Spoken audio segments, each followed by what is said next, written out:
Chief electoral అధికారులు హైదరాబాద్లోని Janasena party అధ్యక్ష కార్యదర్శిని వ్యాజ్యంలో ప్రతివాదులుగా పేర్కొన్నారు. గురువారం హైకోర్టు ఈ వ్యాజ్యంపై విచారణ జరపనుంది.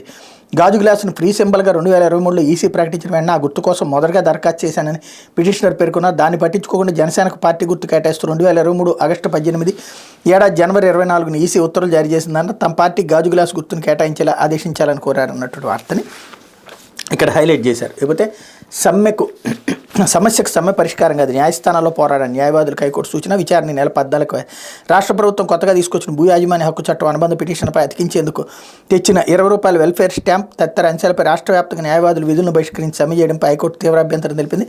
సమస్యలకు సమ్మె పరిష్కారం కదా న్యాయస్థానాల్లో పోరాడాలని వ్యాఖ్యానించింది. సమ్మె విరమింపు చేసేందుకు ఇప్పటివరకు ఏం చర్యలు తీసుకున్నారని ఏపీ బార్ కౌన్సిల్ ఆఫ్ ఇండియాను ప్రశ్నించింది అన్నటువంటి వార్తను కూడా ఇక్కడ హైలైట్ చేశారు.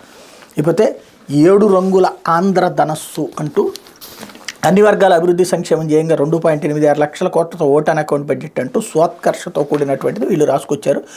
రోటీ కపడా ఔర్ మకాన్, ఎవరు అవునన్నా కాదన్నా ప్రజాస్వామ్య ప్రభుత్వంలో ఏదో నినాదం. ప్రజలకు వీటిని సమకూర్చడం పాలకుల కనీస బాధ్యత. ఇవి అందుబాటులో ఉన్నప్పుడే ఏ కుటుంబమైనా అభివృద్ధి దిశగా అడుగులు ముందుకు వేయడానికి ఉపక్రమిస్తుంది. వీటిని విస్మరించి గ్రాఫిక్స్తో ఎన్ని మేడలు కట్టినా అవి నీటి మూటలైనని చరిత్ర చెబుతోంది. ప్రజల ఆనందాన్ని వారి బాగోగులను చూసి ఆనందించేవాడే అసలైన పాలకుడని కూడా చరిత్ర వెల్లడిస్తోంది. తాడిత పీడిత బడుగు బలహీన వర్గాలు ప్రజలకు బాసటగా నిలిచినప్పుడే ప్రజారంజక పాలన అనిపించుకుంటుంది.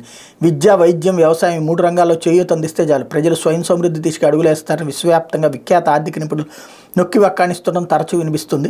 విద్య, వైద్యం, వ్యవసాయ రంగాల అభ్యున్నతికి ఎన్నో రాష్ట్రాలు సతమతమవుతున్న వేళ ఇంతకు మించిన సంక్షేమ అభివృద్ధిని సాకారం చేస్తూ మన రాష్ట్రంలో వైఎస్ జగన్ ప్రభుత్వం వడివడిగా అడుగులు ముందుకు వేస్తుంది. నవరత్నాల పథకాలు, సప్తస్వరాల లాంటి థీముల ద్వారా ప్రజలకు మరింత మెరుగైన జీవనాన్ని అందించాలని తాపత్రయం బడ్జెట్లో కళ్ళకు కనబడుతోందంటూ ఇందులో విద్యకి 33,898 కోట్లు